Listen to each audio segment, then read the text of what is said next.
Yeah, I mean, I actually just got into golf coverage this past year. It's something I've wanted to do for a long time, but you got to be patient with that kind of thing. With ESPN's a big place, and you don't just go in and say I want to cover golf. So this happened to be the first year that I got a shot at it, and I'd done the Masters, and I'd done some interviews along the way ahead of the Masters and the PGA Championship. Those were the two things that I was going to be covering, and I'd interviewed Scottie, so he also seems to be a lot of those golfers are watchers of ESPN. They're just sports nerds, like they love sports.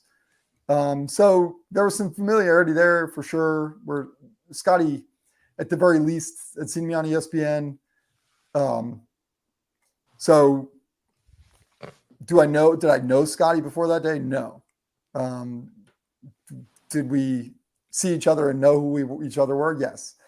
So I am showing up to the golf course at 6 a.m. because broadcast goes on at like 8, and I'm usually pretty early on assignment type stuff. And it was rainy that morning. There was a few other people from ESPN in this car going from the hotel. And the driver, it's like usually a young guy, like a production assistant at ESPN, who basically drives from the hotel to the course. So we're pulling down this road toward Valhalla. Is this dark road that goes down toward the entrance of Valhalla, and it's kind of closed off, and there's police everywhere. I'm like, what's going on? And someone says, yeah, it was an accident down the road. We're like, we got to get in, and this is like before the Valhalla entrance. They're like, players only right now. Keep that in mind. They said players only. And we're like, well, we're broadcasting it. Like, we got to be there to broadcast the event. And they're like, all right, go ahead. So they kind of let us through. So then there was another kind of at the entrance of Valhalla, where now seemingly the only people that would be there would be players and us. And that's where our car is like 3 behind this bus that's not moving. And we can't figure out why it's not moving. And a car behind us is like, well, shit, the entrance is right there, and I got to get into the entrance. So he kind of goes into this shoulder. Nothing wrong with it. Anything that any of us would have ever done. And a guy in a yellow jacket, raining out, dark, goes up and clearly doesn't like what he's doing. We don't know who the person is that's driving the car. Cop's getting upset. Car decides, no, I'm not going to put up with this. Just keeps driving. Probably, I'd say 20 yards tops. Can't really remember, but probably 20 yards. And cop just did not like it. Tries to like latch himself onto the door. I remember during all my coverage, I said what was the word I Cops used? are wild sometimes. What was the word I used? I used the word he attached. I said he attached himself to the door. And that was one of the things coming out of the coverage. People were like, what do you mean attached? And I'm like, I don't know what else to say. The dude wrapped his arm around the car and held on. Like, how else do I describe that? Like, attached. So, and then he kind of like fell off, and you could tell like it was almost like an ego thing at this point. He's pissed. So he gets up and just starts sprinting after this car, has his flashlight, starts banging on the hood of the car. And by the way, at this point, still like, I don't know who's in that car, but that's shitty. Like, why is this cop so upset? Driver rolls down the window. Cop just reaches in, opens the door, pulls him out, and puts him up against the car. And the driver of our car, the PA, goes, dude, that's Scottie Scheffler. And we're just like, it's not Scottie Scheffler. He's like, no, that's Scottie Scheffler. And we look up, and I'm like, oh, shit, that's Scottie Scheffler. So I just immediately jump out of the car, go up with my camera. And that's kind of the way it all went down. I mean, you guys close now? You know what that reminds me of? It reminds me of that scene from like a Bruce Almighty scene where he's filming all the things, he's making all the things happen, and it's happening right in front of you, and you're the ESPN reporter. Dude, it's happening right in front of you. You couldn't pick up that camera fast enough, probably. You know what? You know what's weird? Actually, I not really. It's a combination of like uncomfortable. It's not comfortable for me to walk up to like a police scene with my camera. I'm not the guy, like I'm not even the guy at the concert who's recording the artist. Yeah. It's not my jam. Like it's not who I am. But like in this moment, it just felt like this is important to document. Like, what the, like, this is insane. Hey, I remember seeing it like that morning. I woke up and seeing it, catching up on everything. Dude, you stood your ground. You was in the mix, man.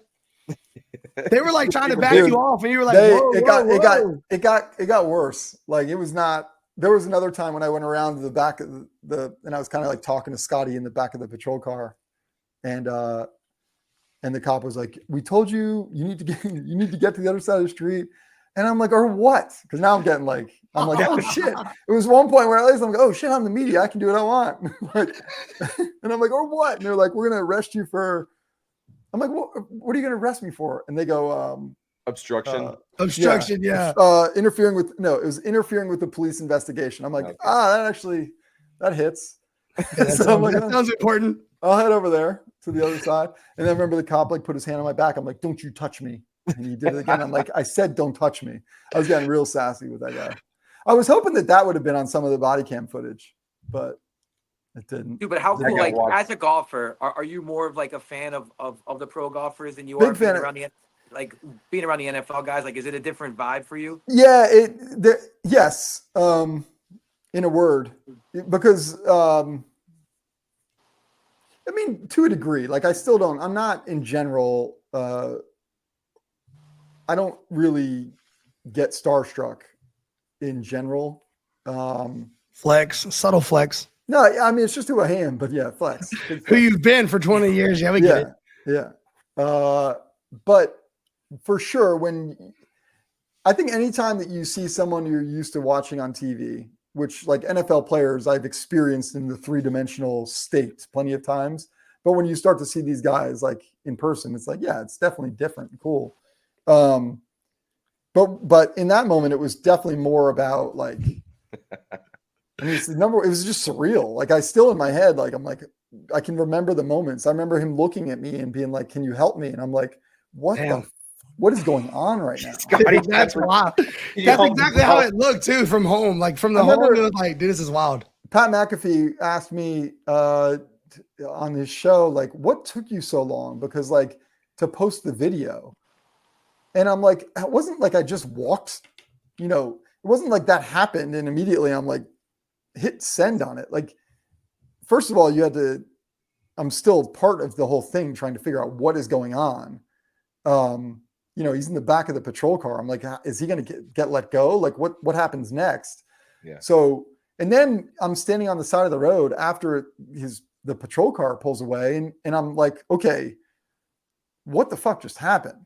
Yeah. Like, I need to digest this and kind of figure out, like, all right, journalistically, what do I say? Because it's also one of the weird things about, and it happened with Tyreek Hill too, less so because I witnessed Scottie. Tyreek, I was inside the stadium. When you're witnessing what you feel instinctively to be over the top policing, it's a weird feeling because I'm generally like, respect the police. No brainer. I don't really overthink it. Yeah.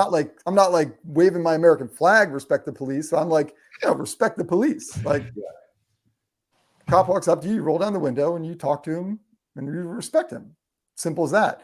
So when you're witnessing something like that, you're like, this doesn't feel right, but there's no one else around me right now. There's not like Twitter to go on to see how I'm supposed to feel. It's like, this is all I'm going to now tell the country whether I think Scottie Scheffler should have gotten arrested or not. And I'm like, I can't do that. So I'm just going to tell you what I saw and you can decide. That's great. That's perfect. By the way, big Scottie fan.